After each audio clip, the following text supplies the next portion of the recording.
Air Canada begins a gradual suspension of flights as the clock ticks down to a possible strike by the airline's flight attendants.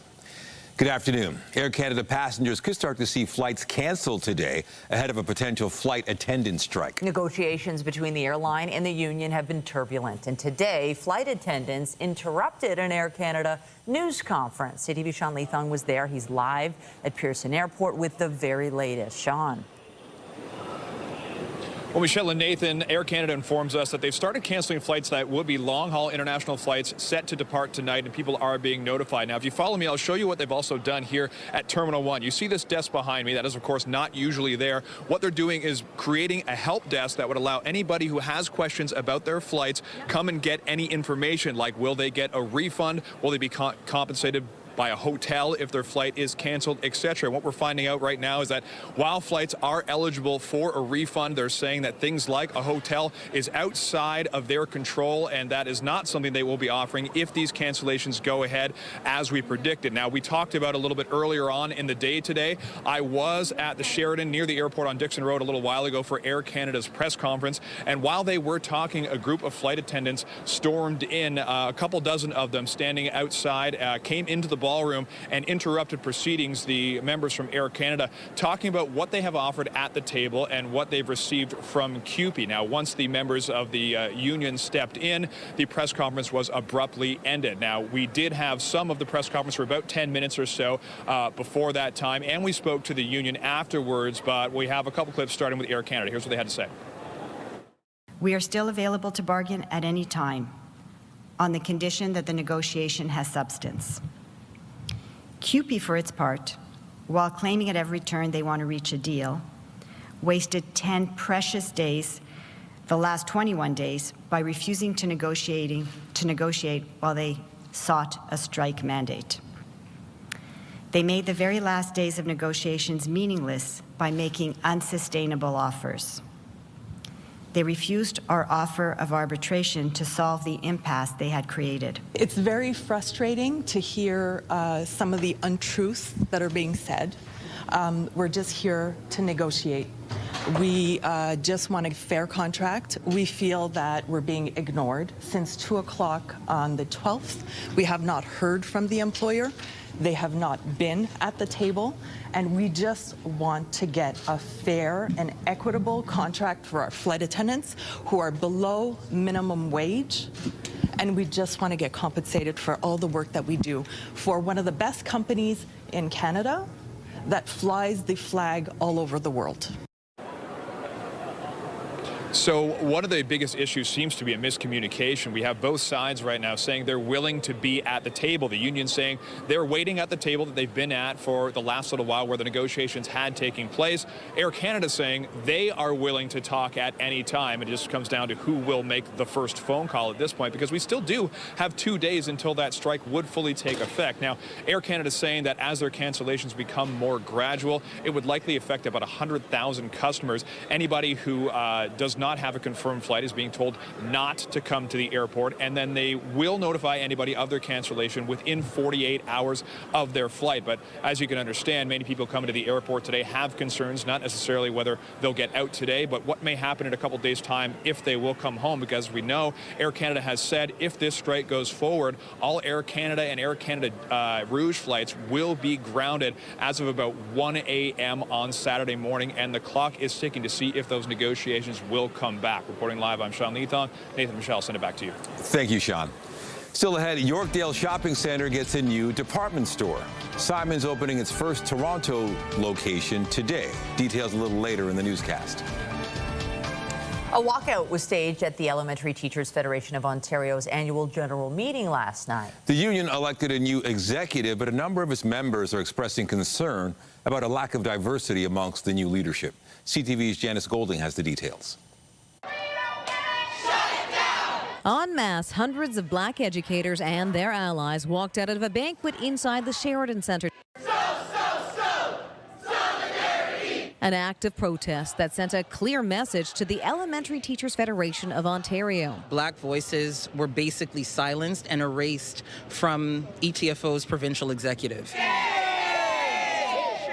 This is a troubling step backwards in representation equity, and the commitment to dismantling systemic barriers within our federation. This week, over 700 delegates elected a new provincial executive, but that executive did not include any black members. We had 3 black candidates run for elections, and not a single one of them was elected. In March, the Ontario Human Rights Commission released a report called Dreams Delayed, addressing systemic anti-black racism and discrimination in Ontario's public education system. In response, ETFO reinforced its commitment to, quote, building a future free from anti-black racism, promising to expand its efforts to address the issue by creating black educator leadership programs, launching a public campaign to recruit more black educators, and providing financial support and funding for aspiring black educators.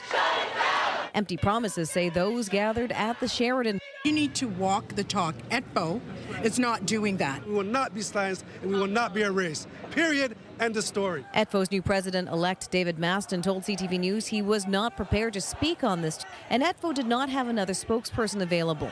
However, in a closed-door meeting, outgoing President Karen Brown read a statement saying members need to reflect on what happened, adding, solidarity that does not include confronting anti-black racism is not solidarity. It's a slogan. A union that ignores its own black members' struggles is not a union. It's a club for the comfortable. Janice Golding, CTV News. We now take a live look at the city this afternoon. Lovely summer conditions out there. We're putting the unsettled weather behind us and the heat warning, but that doesn't mean it's not hot and humid. Let's bring in Lindsay Morrison with a look at the current conditions. Lindsay. Michelle, we still have summertime warmth out there, but what a difference compared to the last couple of days. For example, it feels like 29 this hour in Toronto as opposed to feeling like 40. And look at the temperatures. 23 degrees in places like Owen Sound, Muskoka, 24 in London and Hamilton, and 25 for us here in many parts of the GTA. The winds today are coming out of the east and the north predominantly, and that's allowing some of that cooler air to filter in. We had a bit of mist, a bit of fog this morning in some areas, but all is pretty clear on the satellite and radar, setting up for a mostly sunny day today and really a quite lovely end to this work week. But some heat is going to build back in for the weekend. We'll talk about that coming up. For now, Nathan, I'll send it over to you. Thank you, Lindsay. A man accused of opening fire on a group of friends at an unprovoked shooting in the downtown core is now in custody. This happened around 2:30 last Friday morning near King and Sudbury Street. Police say the group was walking in the area when they were nearly hit by the accused as he drove a motorcycle. It's alleged he then approached and opened fire as the victims tried to walk away. A man and woman in their 30s were rushed to hospital in critical condition, and investigators say their injuries are believed to be life-altering. Now they say 32-year-old Naeem Alexander was arrested Tuesday and charged with attempted murder and possession of a firearm contrary to a prohibition order. Toronto police have also charged a teen in a deadly stabbing in East York as they identified the man who was killed. Officers responded to the incident around 2:30 Tuesday afternoon at a high-rise near Woodbine and O'Connor. Despite an emergency run to a trauma center, 34-year-old Dwight Langill was soon pronounced dead. Family and friends say he leaves behind 3 young children. I was on my way here. My sister confirmed from the hospital that he didn't make it. This is my baby brother. I had 3 brothers. That was the last one I had left, and now he's gone too.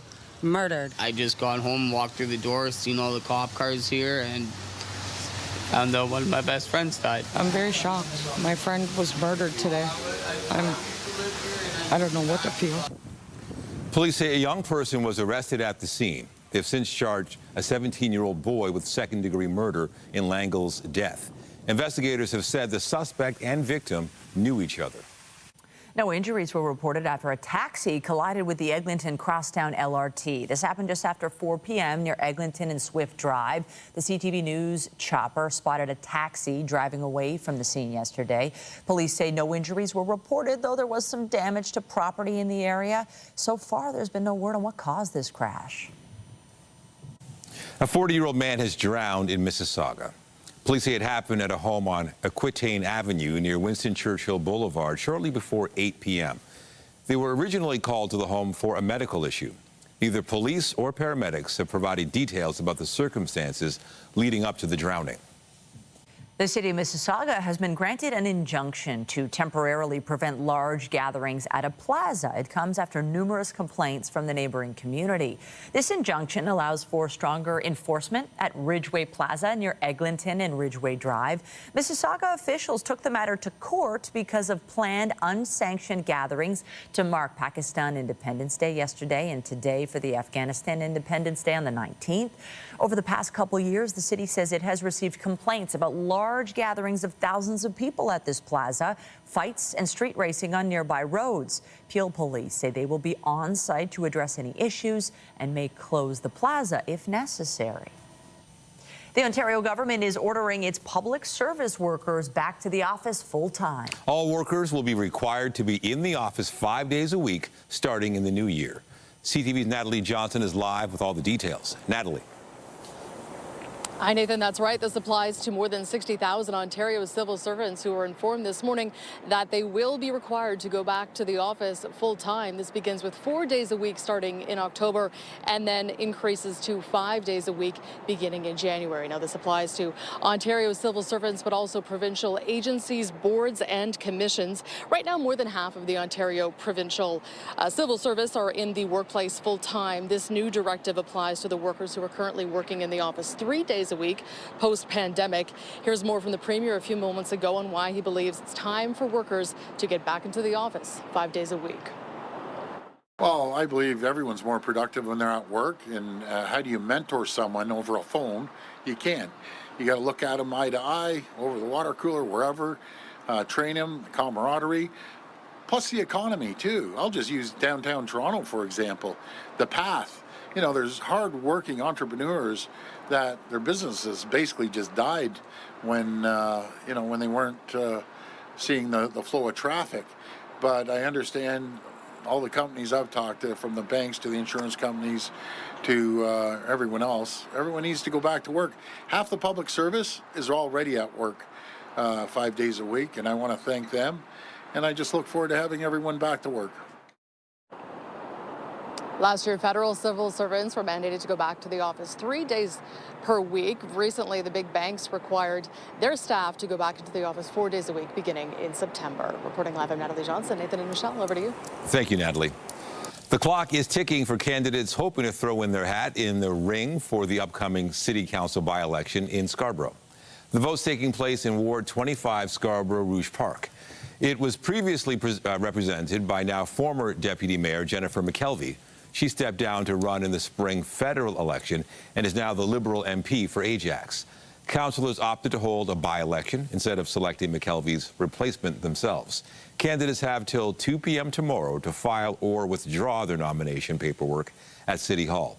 Election Day is September 29th. Fire crews are scrambling from coast to coast, trying to get a handle on wildfires burning out of control in several parts of the country. For more on this, we're joined by CTV's Scott Hurst. And Scott, there are many fires burning on both the east and west coasts. What is the latest? Michelle, good afternoon. There really are fires, significant fires, threatening property, forcing people out of their homes, bookending the country. And we've been focusing so much on Newfoundland and Labrador recently, and for good reason, because of the ongoing threat of fires. And we got some sobering numbers from the Premier of Newfoundland this morning, providing an update on the latest wildfire threat, saying with the Kingston fire, which is burning on Conception Bay North, there are upwards of 100 homes and structures that have confirmed to have been lost, but saying that number is also an estimate because it has been incredibly difficult to map that fire, as it is still posing a significant risk. That fire now more than 80 square kilometers. Another fire much closer to the St. John's metropolitan area, the Paddy Ponds fire. Fortunately, not much change overnight. It has grown to just over 300 hectares, but the Newfoundland Premier also saying Mother Nature is giving that province a little bit of a break today. So crews are expecting this could allow them to make some good progress on these significant fires that are burning in Newfoundland. Here's more from one wildfire evacuee from Newfoundland about the toll it is taking on those in the path of these fires. Oh, you could see smoke. You could see smoke for many, many kilometers. It's pretty stressful, I gotta say. It's a learning experience. You basically got to navigate as you navigate by the hour, not knowing what the next hour is going to bring. But lot of support helping us out, so greatly thankful for that. And Michelle, taking you to the other side of the country on Vancouver Island, a state of emergency has been issued in the Vancouver Island city of Port Alberni, as well as a neighboring First Nation, because of the Mount Underwood fire, more than 21 square kilometers. It's being fueled by heat and strong winds, and according to officials out there, they're in the midst of a severe drought, and Vancouver Island itself has seen very little rain, Michelle, since the end of June, really making these fire conditions favorable for so much growth from these fires. Not helping matters at all, and it's got to be so stressful for residents, but then you also wonder just how taxing it is on all the crews. And, you know, it makes you wonder at this stage, given that they have been fighting all these fires throughout the summer, are resources stretched thin? Just put into perspective how taxing this is for wildfires and for firefighting crews and all the resources they need. There are more than 700 fires burning across the country. More than 150 are classified as out of control right now. So that is stretching resources incredibly thin. Canadian provinces have been getting help from other provinces, as well as other nations sending firefighters to help with our ongoing firefight. And according to the Canadian Interagency Forest Fire Centre, basically every resource is being used right now, whether it's aircraft or equipment or the firefighters themselves. And there are still several more weeks where we're expecting many of these places that have seen so much devastation already to continue to deal with hot and dry conditions, which could be ripe for more wildfire growth, Michelle. Continue to follow it. CTV's Scott Hurst in the National Newsroom. Thank you. Thanks, Michelle. In Ontario's cottage country, officials say progress is being made in tackling those two wildfires in the Kawartha Lakes area.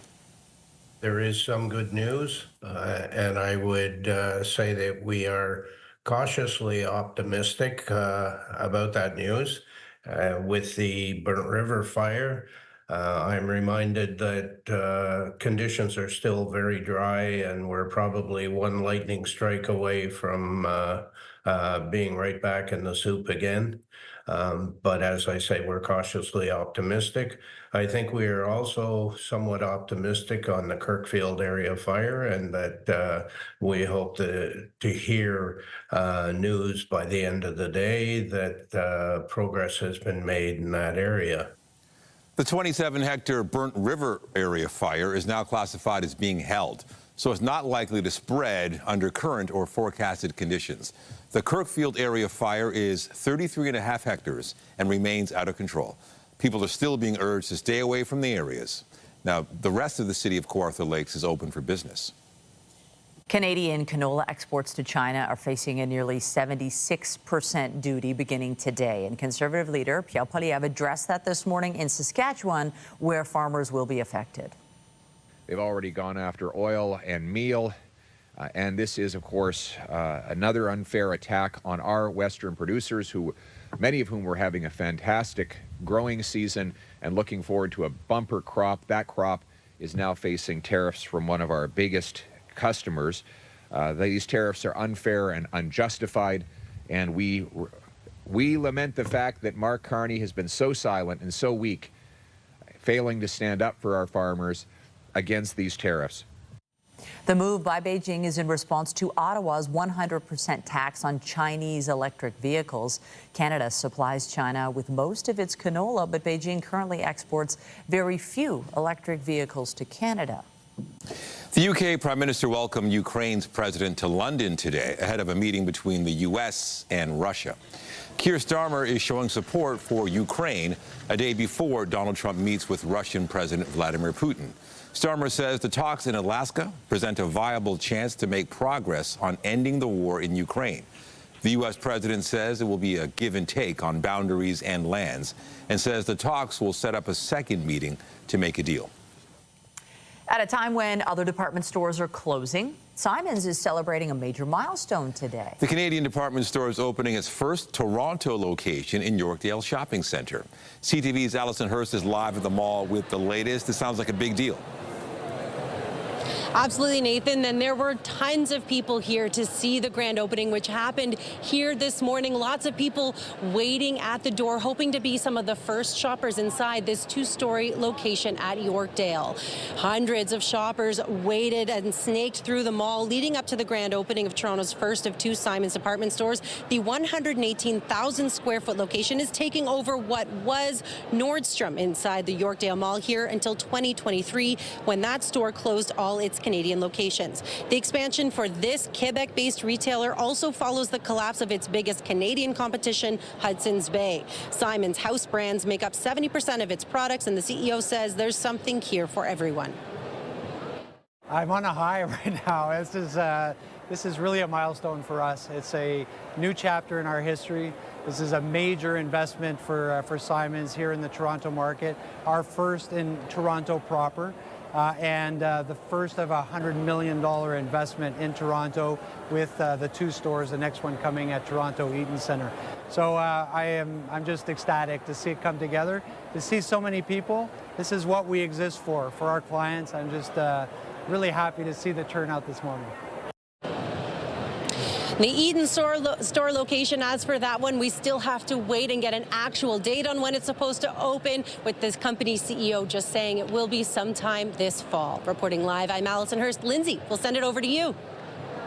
Thanks, Allison. And it's looking like a pretty nice end to this week for us here in Southern Ontario. And perhaps your Friday plans include checking out day one of the CNE. Here's a look at what you can expect weather-wise. 29 degrees will feel like 34, and we're looking at no shortage of sunshine. Saturday is the King's Plate, and it's going to be a little bit hotter that day. Temperatures back into the 30s, feeling closer to 40. But if you're tired of these kind of conditions, just wait until next week. Coming up, we'll talk about the cool down that's in store for Monday, Tuesday, maybe Wednesday as well. That's after this break.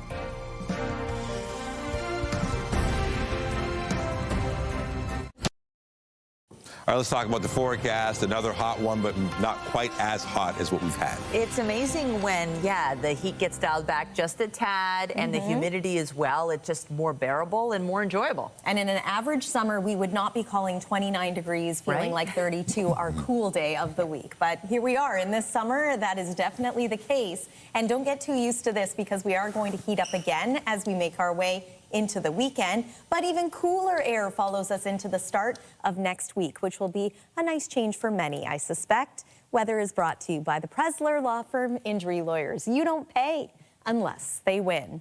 This morning, we said goodbye to the cloud cover. We said goodbye to the showers, but hey, it was a little misty, hazy, even foggy out there in some areas. Somewhere out there is our city skyline captured by the CTV News chopper. There is the CN Tower there.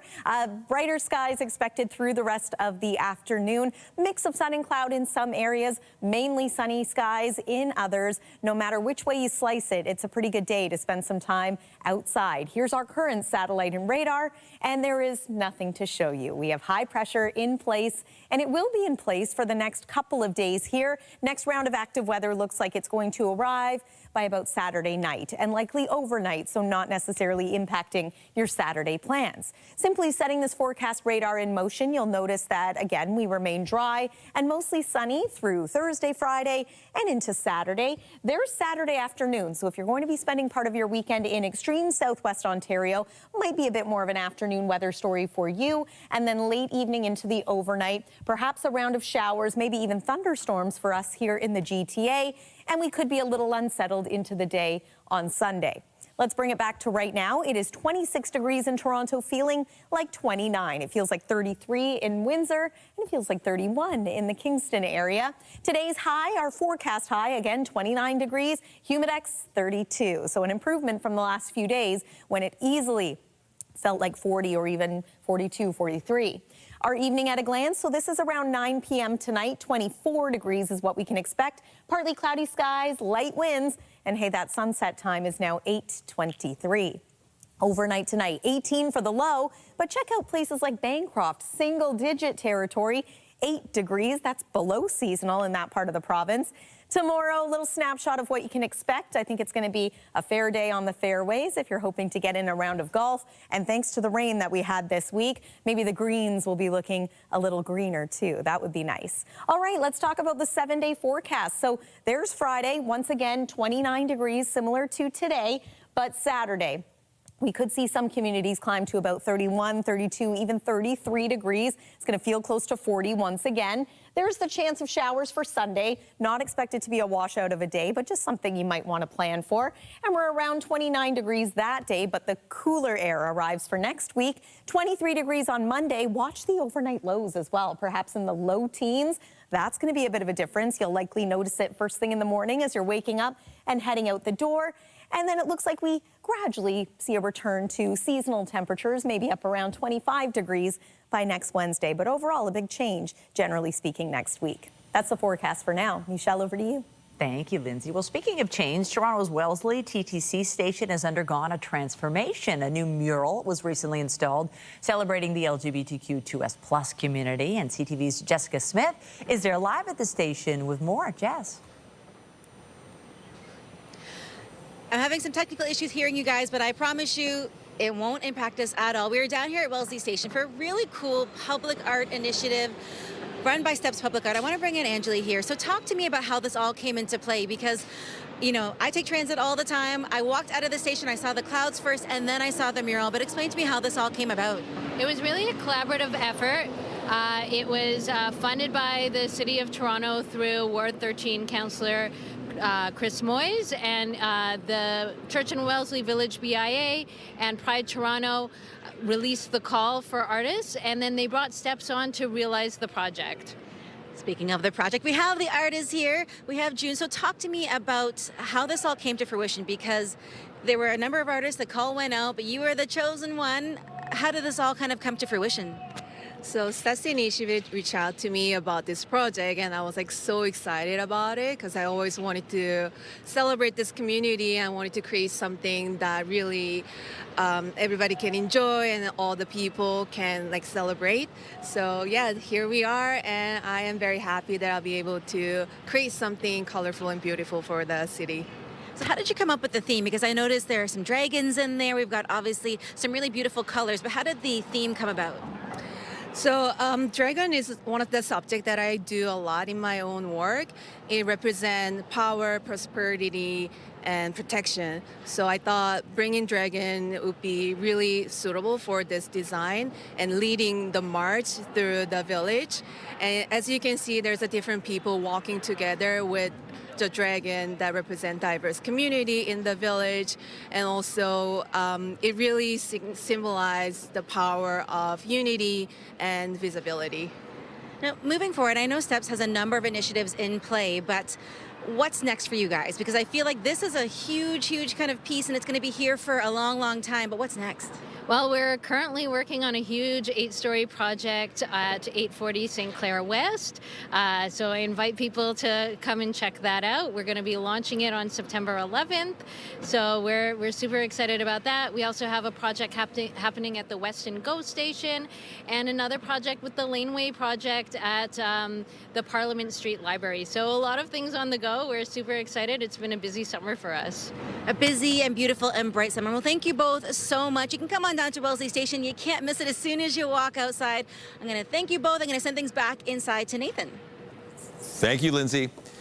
Still ahead, exposing students to a career in neuroscience. Details of a new partnership between Sunnybrook and Toronto Community Housing that provides hands-on lab work and a paid summer job.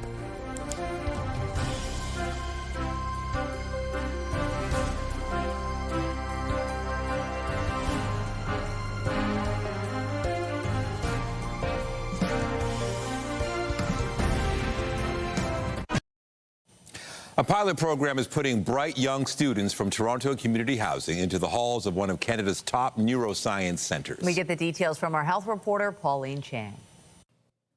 I sent well over 100 cold emails before I finally got a position in a lab, and that was sort of my first opportunity that turned into more opportunities and eventually led me down this path. Dr. Kareem Mathani's experiences led him to create the next neuroscience program, a new partnership between Sunnybrook Health Sciences and Toronto Community Housing, inspired by similar past programs. So we are home to 100,000 residents, and 29% of the residents are young people. So young people up to 24 years. One time I wanted to be a firefighter.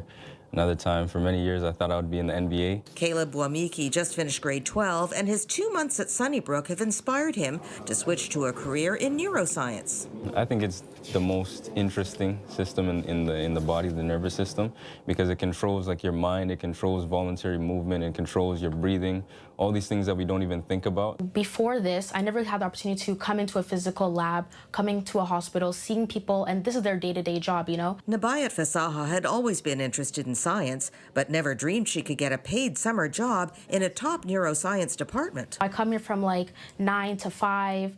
It's just like seeing if I want to do this in the future. Dr. Neer Lipsman says their goal was to expose promising young students to neuroscience and hopefully ignite their careers. Everything from brain technology to emerging ways of interacting with the brain to studying the brain and to studying patients, that was really our goal. This year there were 4 students in the program, 2 grade 11, 2 grade 12, but next year they hope to expand that number in the next neuroscientist program. Pauline Chan, CTV News. YouTube is rolling out a new policy aimed at keeping kids from accessing age-restricted content. Starting in the U.S., the video platform is testing an AI tool to figure out whether a user is under 18 years of age. YouTube will analyze factors like how long an account's been active and the types of videos being searched for. Suspected minors will see restrictions placed on what they're able to access. In a move panned by privacy experts, adults who are improperly flagged will have to prove their age using a credit card, ID, or selfie. Members of the medical community here in the GTA and beyond are mourning the death of a Toronto surgeon. Officials at the University of Toronto say Dr. Sean Cleary died while taking part in a triathlon north of the city on Sunday. The 52-year-old was serving as chair of the Division of General Surgery after holding prominent clinical, academic, and hospital leadership roles on both sides of the border. Colleagues shared a statement reading in part, "As a surgical family, we express our shared sense of loss and our sincere condolences to Sean's own family, to his wife Janice, and their sons. We have all lost a fine human being whose like we will not see again." Lily Johnson, the founder of the Sickle Cell Association of Ontario, has died at the age of 103. Johnson, who worked as a nurse, was instrumental in educating doctors and nurses about how to care for patients with sickle cell disease. In addition to founding the Sickle Cell Association, Johnson also served as a consultant for Ontario's health ministry. She was made a member of the Order of Ontario in 2010 for her health advocacy work, and later a member of the Order of Canada in 2023. You used to call him on your cell phone, or at least that's how the hit Drake song goes. But now the Toronto singer is apparently turning to some older tech. There's a new attraction of sorts outside Drake's big Bridle Path mansion, a payphone booth. Remember those? Yeah, there's been no shortage of speculation online about what it's doing there, but it popped up as he continues to work on an upcoming album. And we have contacted Bell to ask if the phone booth is real and why it's there. A reminder, Bell Media is a parent company of CTV News Toronto. A few days after announcing plans for new music, Taylor Swift is giving fans a few more details about the project. This is my brand new album. The superstar was on the New Heights podcast run by her boyfriend, Travis Kelce, and his brother, Jason. And she showed off one of the album covers for Life of a Showgirl. She also shared that the album was recorded as she traveled Europe during her Eras tour. It'll be out October 3rd and will have 12 tracks on it, including one featuring Sabrina Carpenter. Swift also used her time on the podcast to talk about buying back the rights to her first 6 albums. This changed my life. I can't believe it still. Every time I think about it, it's like I have to tell the short version to everyone because it is still like this this will affect the rest of my life. I think about this every day now, but instead of it being like an intrusive thought that hurts me, it's, I can't believe this happened. The 2-hour conversation on the podcast was watched live by 1.3 million people as fans could not wait to hear what Swift had to say about the album release. Sinead O'Connor is reportedly set to join the list of music artists who've received the biopic treatment.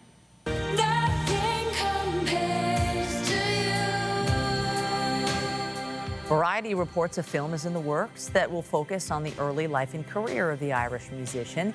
The article suggests the movie will also touch on her outspoken activism, drawing attention to painful aspects of Irish history and the legacy of the Catholic Church. There's no word on a potential release date. O'Connor died in 2023 at the age of 56. Still to come, police are warning about an increase in distraction theft, particularly targeting seniors. What to look out for after the break. Get Toronto's top stories, breaking news alerts, and watch live. Download the CTV News app. Distraction thefts are not new. Criminals using diversions to steal your wallet or cell phone, and often it's expensive jewelry thereafter. Police have charged one man with robbery and dangerous operation of a vehicle after a theft in Richmond Hill turned violent. CTV's Pat Foran has this consumer alert. Did they give you both of these items? They just give it to me. I'm giving it free, actually. VJ Vikrant of Mississauga says it was last month when he was parked outside a grocery store. A woman approached him and said she was celebrating a birthday by handing out free jewelry. She put a gold-colored chain around his neck. She did like this. And, close the hook. Moments later, she was gone, and he realized she had removed his gold chain, which was worth thousands of dollars and had sentimental value. This chain itself is about 60 to 70 years old. I inherited it from my father. What he received was made of cheap plastic that looked like it came from a dollar store. It happened so fast, actually. I just could not believe myself. Woman gets back into the vehicle. The lady looks down, realizes the bangles from her wrist have been removed, and she has this essentially junk jewelry left behind. York Regional Police laid charges in a case where a 78-year-old woman received serious injuries. After her jewelry was taken, there was a brief struggle and she was knocked to the ground. Radu Oracel, 35 years old, is a foreign national. He was charged with robbery, theft with violence, and dangerous operation of a vehicle.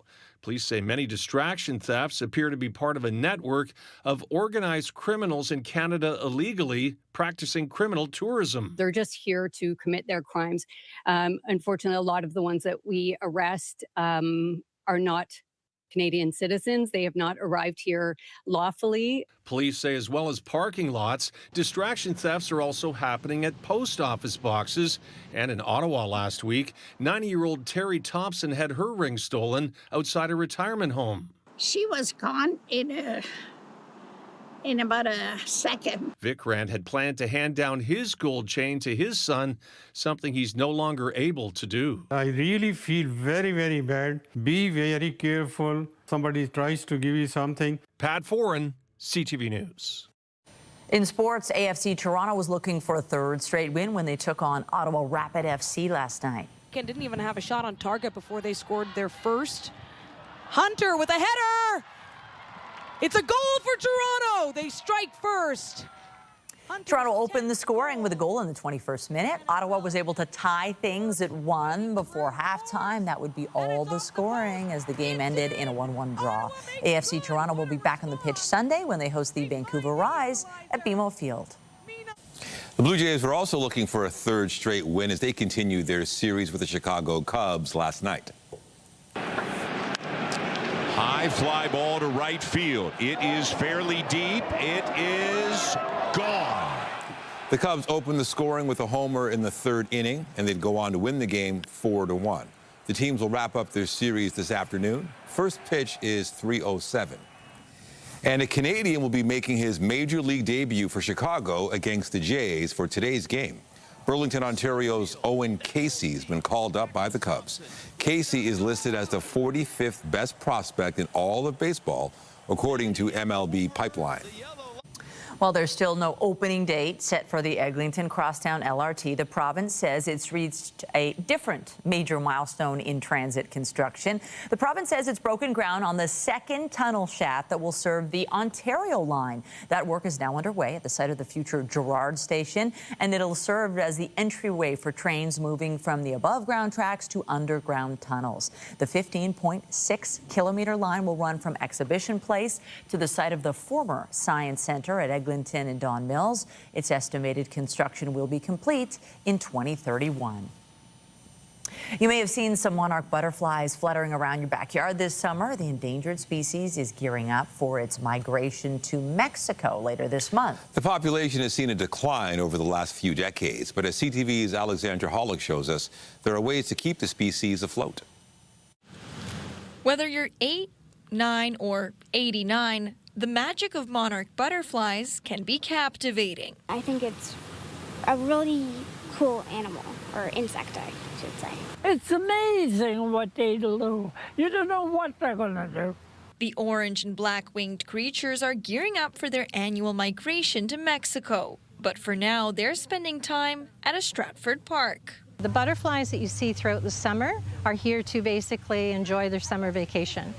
The monarchs we're seeing now, the eggs that are being laid now, are what we call the super generation. They're going to be slightly bigger. Barb Hacking has been raising monarchs for over 40 years. She says she does it to educate others about the endangered species and its dwindling population.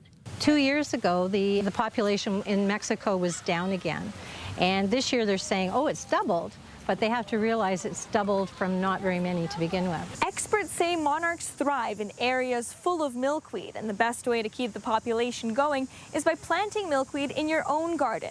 But a new research study from the University of Guelph suggests there are other steps that can be taken on a global level. That includes a collaborative multi-million-dollar approach between Canada, the United States, and Mexico. The conservation of the species is really a shared effort between the three countries because monarchs move between these three countries over the annual cycle. The study suggests investing $150 million over 5 years, with majority going toward replenishing milkweed habitats in the U.S. Midwest. And then in the fifth year, you would actually allocate funds both in southern Ontario and the prairie provinces of Canada, as well as in Mexico, where the butterflies overwinter. With the hopes that millions of milkweed plants will bring millions more monarch butterflies. If you plant for them, they will come. Alexandra Hollick, CTV News, Stratford. And coming up, the Toronto Zoo has welcomed a pair of bovine bros. We have more on their move into their new digs after the break.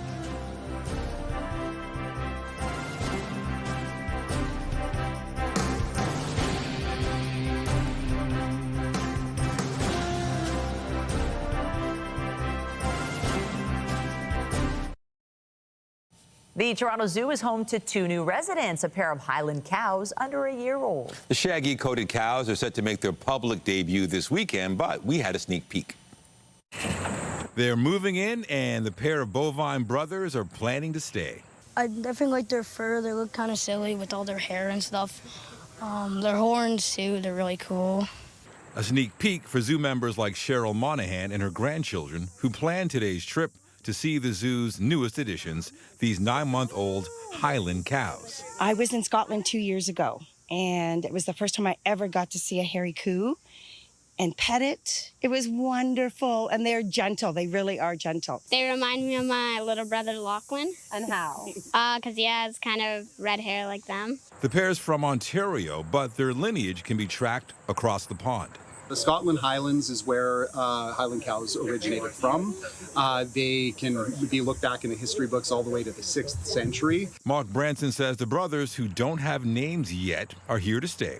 And the average lifespan is 10 to 15 years. The intention behind them is our outreach and discovery team will be working with them each and every day to go through the various positive reinforcement training to get them acclimated to potentially walking around the zoo eventually. Jenna McKiggin says Highland cows are her daughter's favorite animal. I think it's just we've seen them in different cartoons, and also they're just really adorable. So I think that might just be what it is. Them look like one of the movies. Gina Snyder's children love all farm animals. So they'd come to check out the cows. I think they just like that they're nice, to be honest. And they're so cute. It'd be great if they were standing, but we'll take what we can get. Perhaps exhausted by the heat the city's been experiencing. They're so cute. They're really cute. Starting this weekend, the Highland cows will be visible to all zoo guests. Visible to them is the question. Are they staring us down? Can they see us? They're not shaking their hair out of their eyes. Beautiful. They're so adorable. I've never seen them so little. Weather-wise, yeah, what are we working with now? Well, today is a little more comfortable for the Highland cows and for us humans as well. Into the night tonight, we once again are looking at an overnight low in the teens. Here's your overnight at a glance. Mainly clear skies and 18 degrees. I don't know about you, but I found last night much more comfortable for sleeping. Tomorrow, bit of a repeat of today as far as the temperature, 29 degrees. Might be just a little more humid. We're going to have wall-to-wall sunshine. It is a really spectacular way to spend a Friday in the summer. And then your cottage country forecast looks like this heading into the weekend. Bit of heat is going to return into the day on Saturday especially. And then plan on the possibility of a few showers Saturday night and into Sunday. Cooler conditions do arrive for next week, so a nice change on the way, perhaps a breath of fresh air for many. Nathan and Michelle. All right, looks good. Thank you, Lindsay. And that is CTV News at noon. Remember, you can get Toronto's breaking news all day long on CP24 and at ctvnewstoronto.ca. For Lindsay Morrison and all of us here, have a pleasant afternoon. I'm Michelle Bouvet. And I'm Nathan Downer. Be sure to join us later for CTV News at 5 and 6.